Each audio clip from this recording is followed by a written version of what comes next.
Selamat pagi, siang, sore, dan malam. Terima kasih telah bergabung dengan channel kami. Jangan lupa dukungannya untuk kelangsungan channel Ar-Rahman dengan cara subscribe, like, share, dan komen. Dan juga tekan tombol lonceng notifikasinya agar tidak ketinggalan video-video kami selanjutnya. Assalamualaikum warahmatullahi wabarakatuh. Waalaikumsalam. Sebelum kita lanjutkan pembicaraan kita sedikit bercerita tentang kemarin ini ada sedikit pertemuan dengan kawan. Ya. Kita ngobrol-ngobrol ngebahas masalah budak Angon gitu. Makanya saya rencana hari ini juga nih, konten sekarang ini juga bahas lagi budak Angon. Begini ceritanya, saya main ke rumahnya. Nah kebetulan nih satu kawan ini dia suka akan hal spiritual. Dia setiap harinya menyukai hal-hal spiritual yang cukup tinggi ya. Ya bukan cuma setahun ataupun 2 tahun, udah berpuluh-puluh tahun. Dia udah menjalaninya, dia udah cukup lama gitu. Dia ingin bicara, katanya ingin ngobrol, ngebahas tentang masalah-masalah yang lain lah, masalah umum. Lalu tiba-tiba larilah ke masalah budak Angon di situ. Nah kebetulan saya bilang saya juga sudah mulai di dalam konten-konten saya sudah ada bicara-bicara tentang budak Angon, saya bilang gitu. Akhirnya dia pun bicara lebih jauh lagi ya, panjang dia cerita.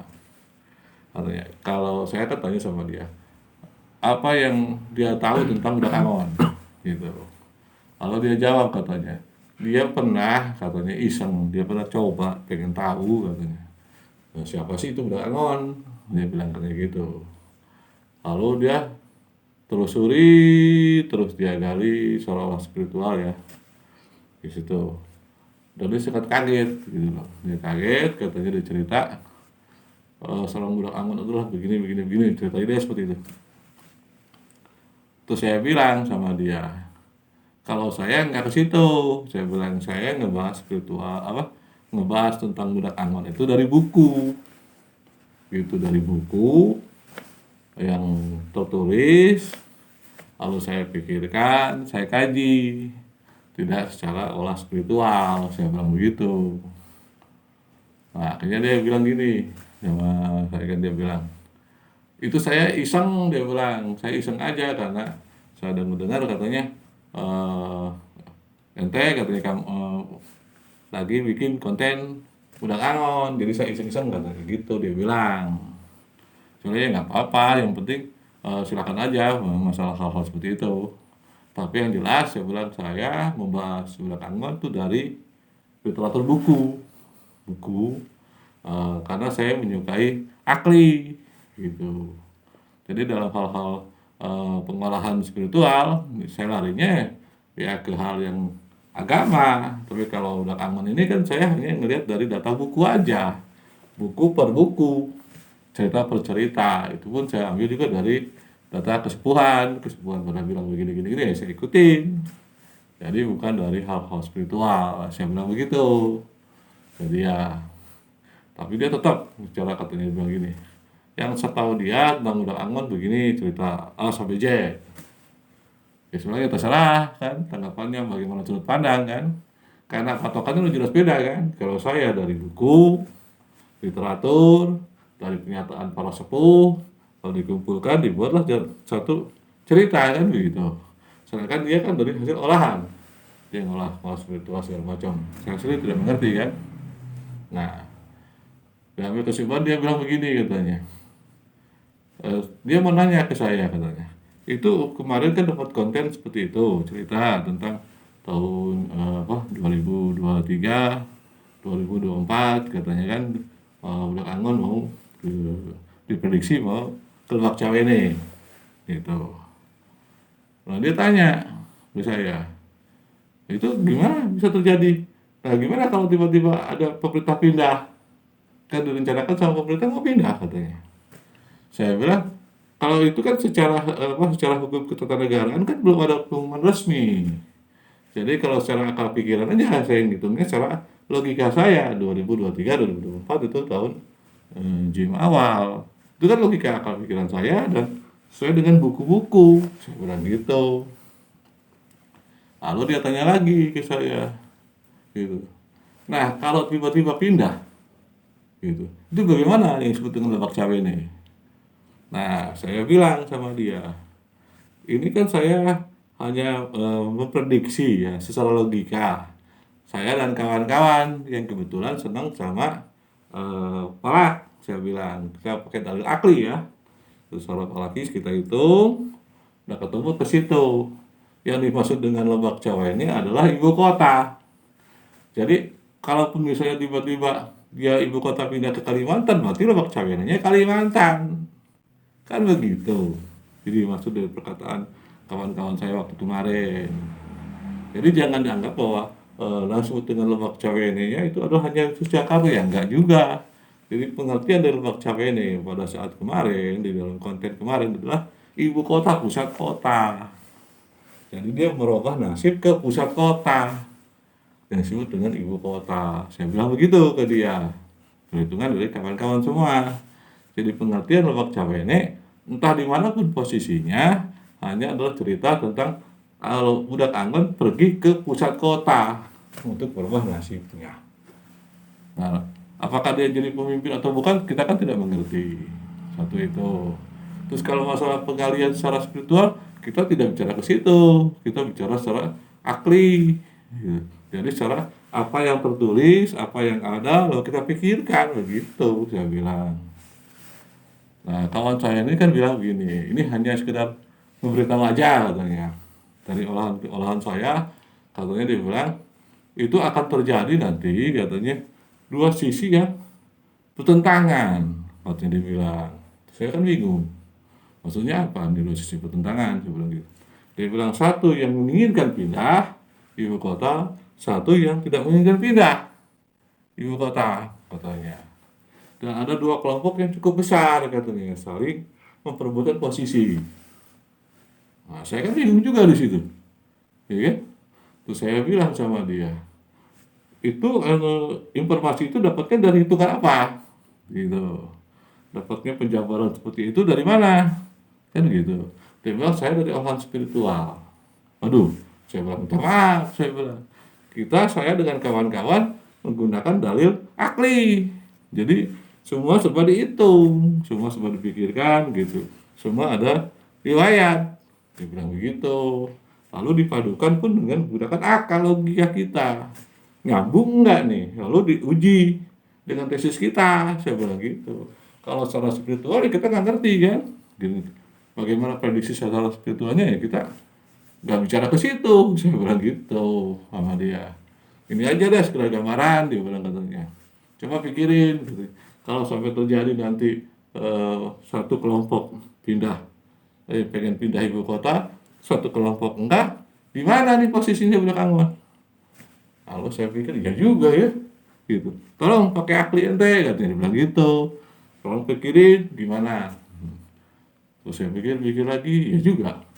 Tapi kalau masalah ibu kota dia udah mengerti. Yang maksud dengan dari budak Anggon pergi ke Lebak Cawene adalah berubah nasib.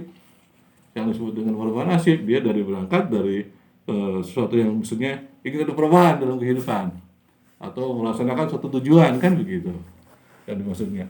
Mau ke ibu kota, entah ibu kotanya Jakarta ataupun Kalimantan ataupun di mana, yang jelas si budak Anggon tuh pergi ke suatu tempat yang disebut dengan ibu kota. Nah, itulah yang pengertian secara aklinya bahwa itulah Lebak Cawene. Dan dia mengerti itu, dan dia bilang, oh iya ya, masuk akal gua katanya, masuk akal saya, dia bilang katanya gitu. Udah, ya sudah, dia bilang. Akhirnya kita ngobrol lama.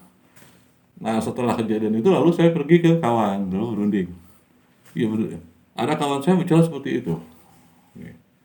Nah terus saya bilang sama mereka, ini secara hitungan kita ini, kalau itu terjadi, gitu, misalnya pemerintah menginginkan ada satu kelompok besar menginginkan pindah ibu kota 2023-2024, satu kelompok besar yang tidak menginginkan.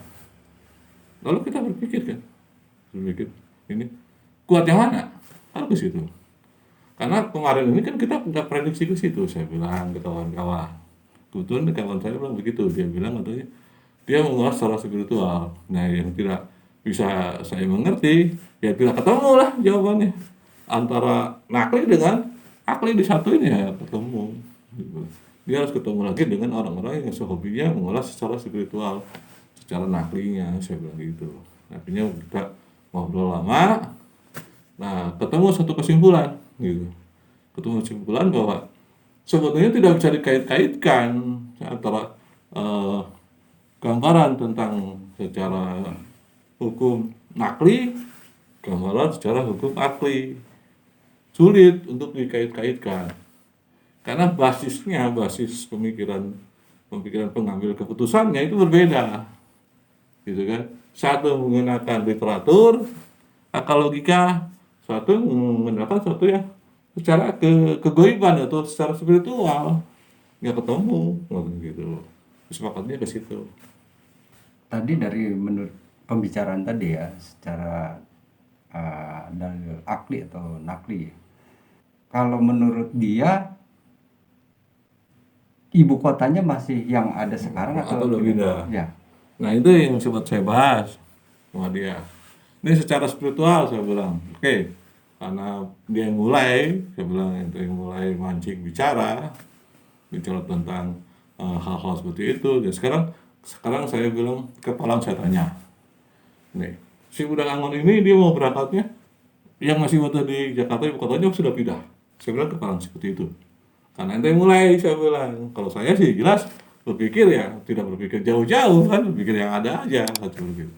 Dia jawab, ya kalau memang pertanyaan seperti itu nanti saya jawab dulu katanya. Saya dapat gambaran katanya Budak Angon itu muncul dari awal dari Idul Adha, kan sama jauh lagi saya bingung. Dari Idul Adha katanya. Dia bilang katanya. Saya tahu bingung lagi kan. Dari Idul Adha diamati terus katanya sampai ke tahun Sal Muharram. Siapa jam tahu bingung lagi saya. Karena hitungannya kan kita kan hitungan tahun ya, hitungan Falak ya. Ilmu falak. Dia dari Idul Adha. Ini gambaran-gambarannya dibilang begini. Kalau prediksi dia, contohnya dibilang katanya, apakah si Budak Angon itu langsung ke Kalimantan atau ke Jakarta? Dia bilang ke Jakarta dulu. Jakarta dulu. Berarti saya bilang belum pindah dong. Dia tidak mengatakan belum pindah. Tapi bilang ke Jakarta dulu. Nanti di Jakarta timbul suatu dengan dua benturan yang sangat kuat. Nah di situ katanya ada keputusan. Lalu saya kejar kan, keputusan apa? Sudahlah, nanti juga tahu katanya begitu. Saya bilang berarti ada hal-hal yang tidak bisa dia bicarakan dengan saya. Gitu. Jadi si Budak Angon itu berangkat dari daerah ke Jakarta, bukan ke Kalimantan, tapi ke Jakarta. Jadi secara hukum kita, berarti pengakuannya bahwa Lebak Cawai ini masih Jakarta, karena dia udah ke situ kan, ke situ. Kalau secara hukum kita, itu yang bisa yang dia terangkan begitu. Tapi dia cuma ketawa, apakah pindah apakah enggak dia tidak jawab. Gitu.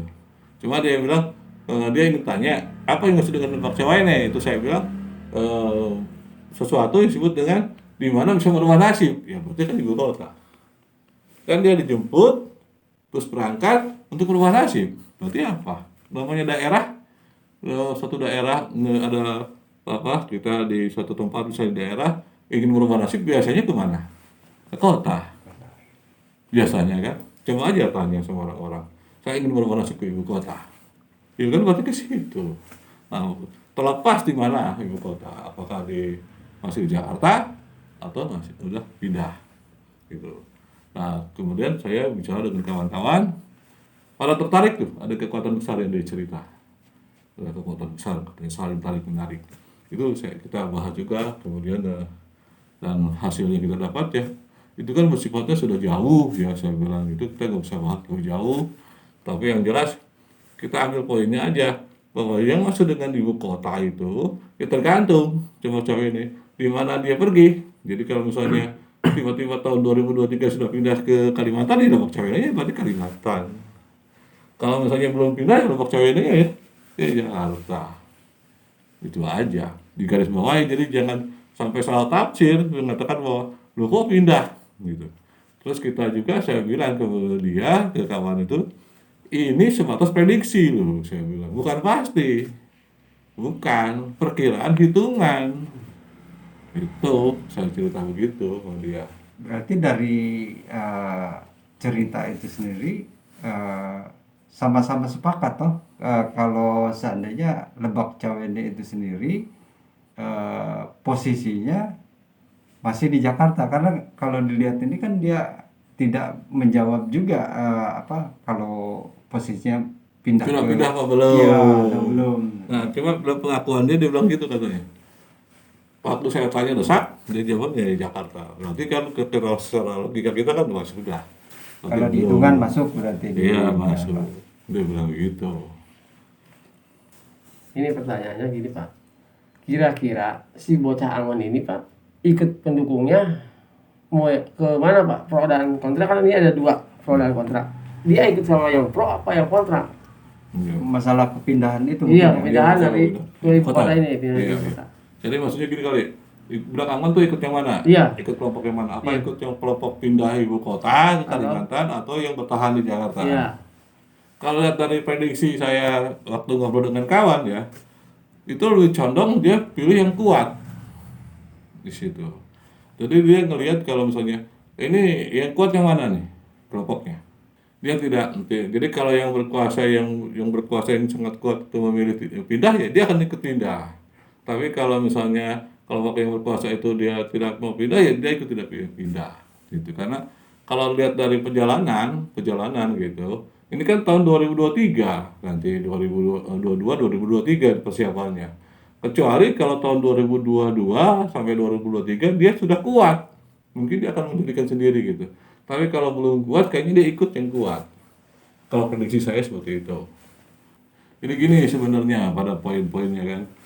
Ada beberapa pemikiran katanya kan Lebak Cawene itu ada yang bilang Kalimantan. Iya.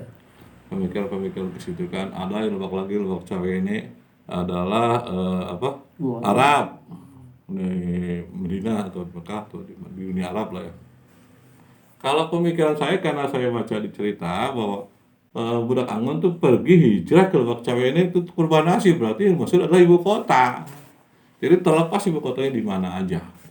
Itu yang pokoknya kan. Kalau menurut saya gitu. Lalu katanya ada yang mengolah secara spiritual bahwa ada hubungannya antara Budak Angon dengan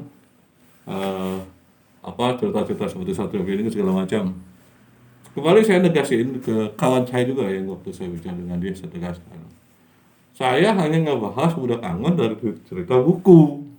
Itu sudut pandangnya kan ke situ.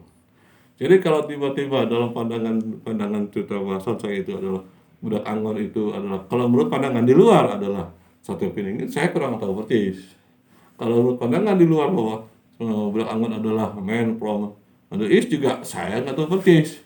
Tapi yang saya lihat kan, yang saya pandang adalah sosok Budak Angon seperti ini itu. Nah saya terangin juga ke kawan saya yang kebetulan dia senang di dunia spiritual kan. Jadi saya nggak melepaskan diri dari hal yang lain. Ini saya cerita, ini Budak Angon tuh versi seperti gini, kemampuannya seperti ini. Nah itu pandangan kami di situ begini, pandangannya, nih gitu. Nanti kalau di luar pandang, oh itu namanya satu pilih gitu, terserah mereka kan, karena pandangannya berbeda dengan kita. Kita kan pandangannya begini loh. Nah saya bilang ke dia juga begitu. Jadi antara kaitan A dengan B saya kurang tahu. Jelas pandangan kita, itulah Budak Angon tuh seperti itu, gitu.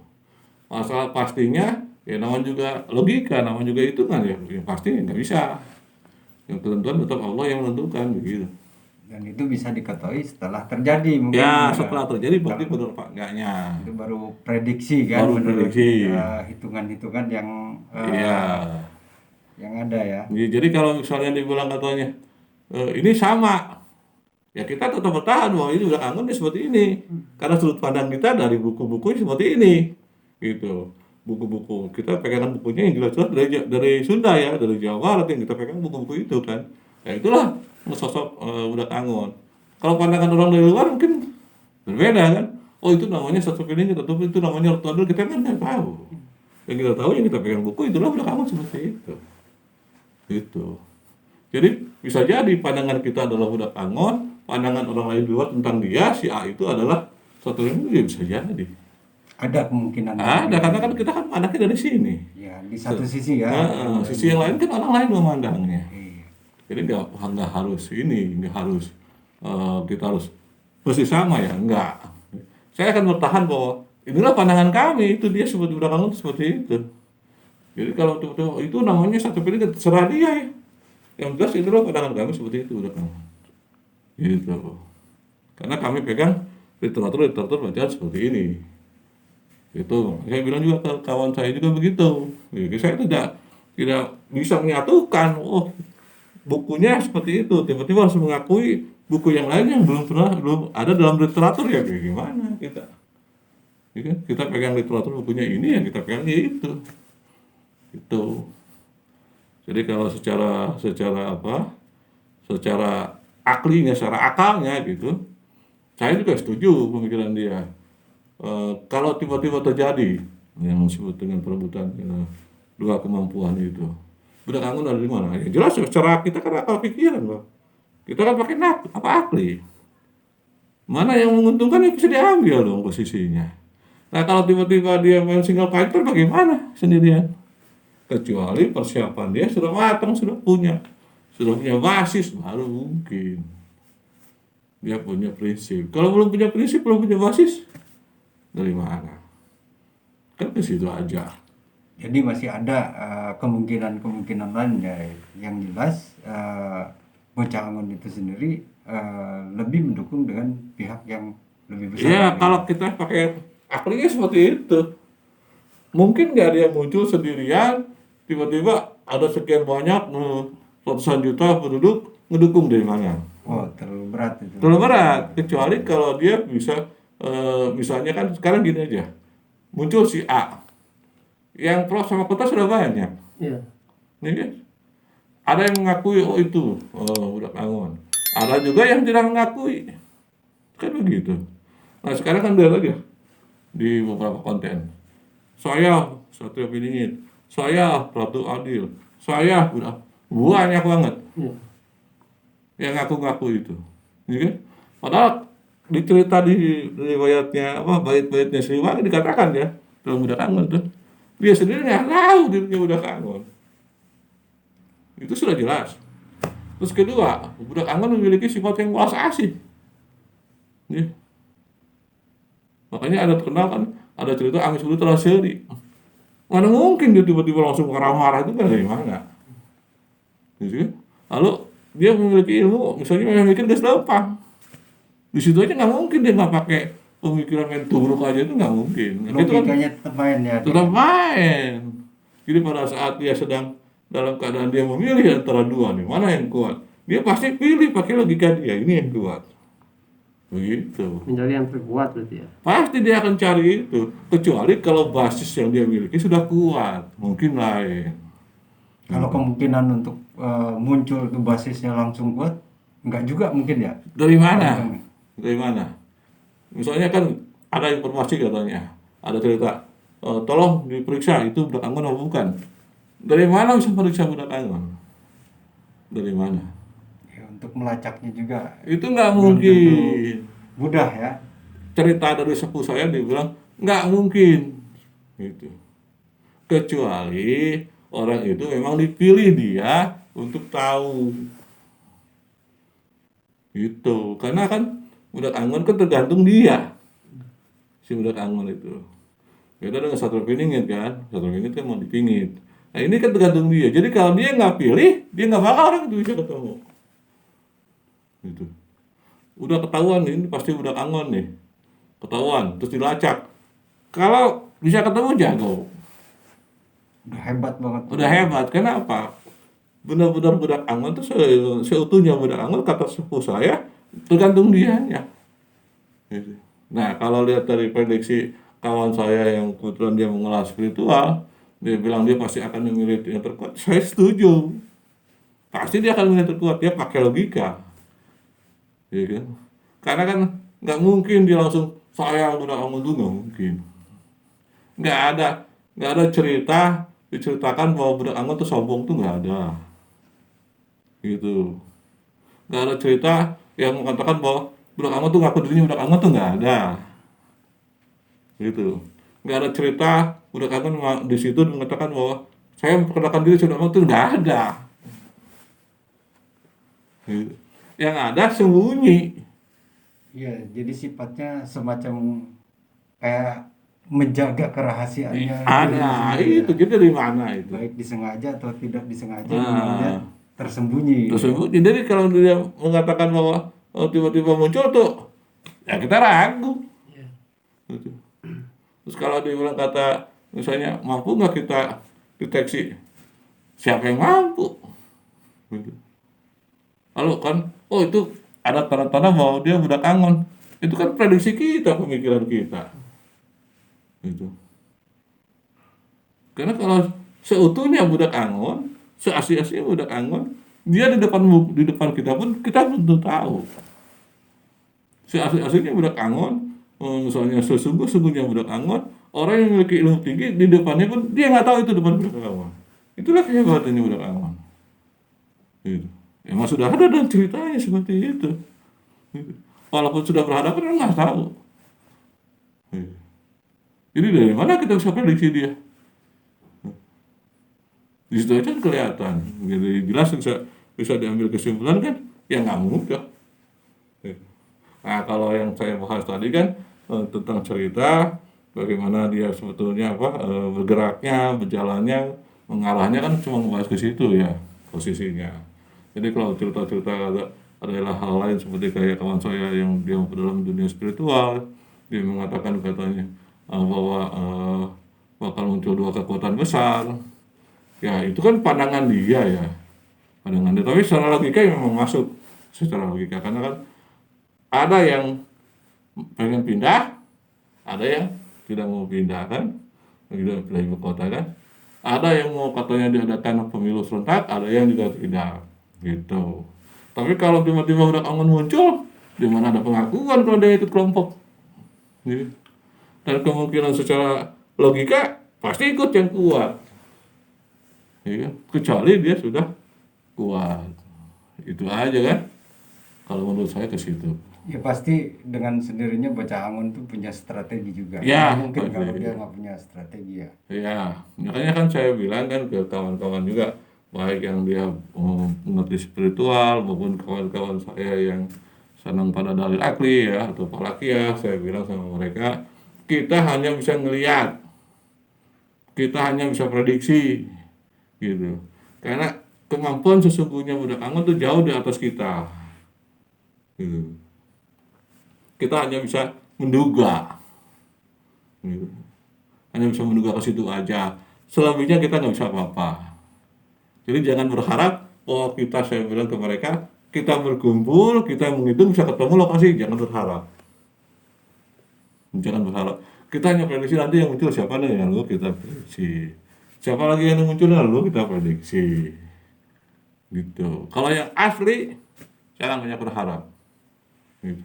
Karena ada ceritanya sudah jelas kan. Sudah jelas, sangat jelas cerita-ceritanya bahwa kemampuannya seperti apa segala macam. Paling hanya prediksi. Lagi pula saya bilang ke kawan-kawan semua ya, kawan-kawan. Kan ada yang bilang, ini bagaimana kalau tiba-tiba budak Angon tahu bahwa kita selalu mengikuti langkah hitungannya, begini. Nah, kita kan orang Jawa Barat, pengetahuan kita kan larinya ke Sunda, sama dengan dia kan begitu. Terus saya bilang jangan takut, gitu. Karena budak Angon tidak akan pernah mau. Misalnya Nagor nggak bakal mau. Paling ketawa, itu turun ceritanya sudah ada, gitu. Dia sangat sayang sama orang, belas kasih sama orang, gitu. Jadi kalau tiba-tiba ada yang ngitung-ngitung, tadi paling bisa ketawa dia, gitu. Kalau si orang tujuannya menghalangi nggak tahu misalnya, gitu. Tapi kalau seingat saya, kalau cuma hanya menghitung, paling dia bisa ketawa. Kalaupun ketahuan misalnya si A itu akan dia pasti ketawa dan tetap tidak mau mengaku. Gitu. Jadi nggak ada tampang bahwa budak Angon dalam cerita sejarahnya adalah misalnya kasar, kamu nggak ada. Saya baca di buku-bukunya nggak ada, gitu. Jadi kan kawan-kawan juga agak khawatir gitu, dia prediksi begini, menghambat karena pengetahuannya nggak jauh lah dari hitungan-hitungannya kan, dia kan dari Sunda juga, pasti hitungan-hitungan falakiyahnya sama. Ada kemungkinan dia juga meyakini tentang Iya hidup. ada, cuma mungkin karena dari pengalaman hidup kesana kemarinnya jadi beberapa coklat ilmu kali bergabung. Jadi kalau kita ngitungnya dianggapnya anak kecil kali sama dia. Oh lagi bermain-main dia. Paling begitu. Dan tidak akan mengganggu dia, begitu tidak akan terganggu dia. Jadi tidak akan marah, tidak akan tekan, dia kira hal yang kecil buat dia. Begitu. Nah itu akhirnya membuat kawan-kawan ya, oh iya ya, kapan kita mesti ini. Cuma ngitung doang kan kita tahu begini jadwalnya begini cuma gitu doang kok. Gitu. Nggak mungkin sampai jauh. Saya bilang. Jadi pada intinya dari apa prediksi ininya apa untuk kemunculannya sendiri, yang jelas ada kemungkinan di Jakarta. Kemudian secara akli atau nakli itu ada pembicaraan juga, ada beberapa mungkin kesamaan ya. Ada kata sepakat mungkin kesepakatan lah, walaupun mungkin tetap ada perbedaan sudut pandang. Iya.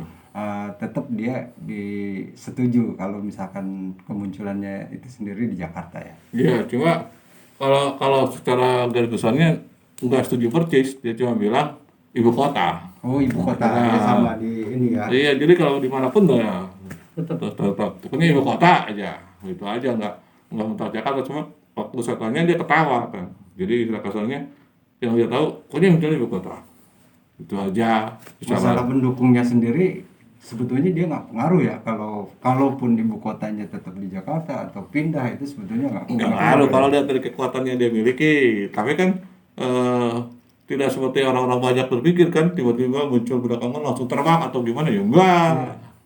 Nah seperti itu, dia pasti akan menggunakan teknik atau ini ya untuk bisa masuk dulu. Dia pergunakan strateginya Iyalah, dengan nggak- kemampuannya, dengan olah pikirnya, mungkin Iya. dengan ilmunya. Nah, satu hal lagi yang saya bahas dengan orang-orang spiritual itu, dia bilang katanya, budak Angon itu sendirian pun bisa mengatasi. Sebetulnya Sebetulnya, ya. Dia jalan, dia sendirian dan dia bisa masuk. Dia tidak perlu marah-marah sama orang untuk masuk, dia tidak perlu memperkenalkan diri kepada orang bahwa dirinya siapa, dia jalan, dia sendiri, dia bisa. cuman mungkin orang nggak Itu. memprediksi ke sana ya. Kalau menurut orang spiritual bilang begitu. Jadi kalau misalnya tiba-tiba ada yang mengaku ini, biarin aja. Yang jelas kata dia cerita, katanya, kalau dia sudah bergerak berjalan, dia sendiri bisa masuk, dia mampu menyesuaikan diri, gitu. Jadi tidak memperkenalkan diri pun dia bakal masuk. Katanya begitu. Saya bilang, kok saya nggak ngerti, karena kan saya hitungannya parah.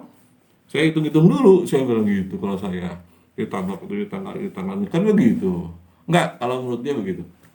Jadi katanya dia bilang kalau ada yang mengaku ini, biarin aja. Kalau yang aslinya nggak pernah mau mengaku. Kalau aslinya tidak perlu dukungan, karena dia mampu mencari dukungan. Itu dia bilang. Ya, sekedar gambaran, makanya sengaja saya panggil, katanya, kita ngobrol tuh begini maksud saya, kasih tahu. Oh iya, terima kasih banyak, saya pikir gitu.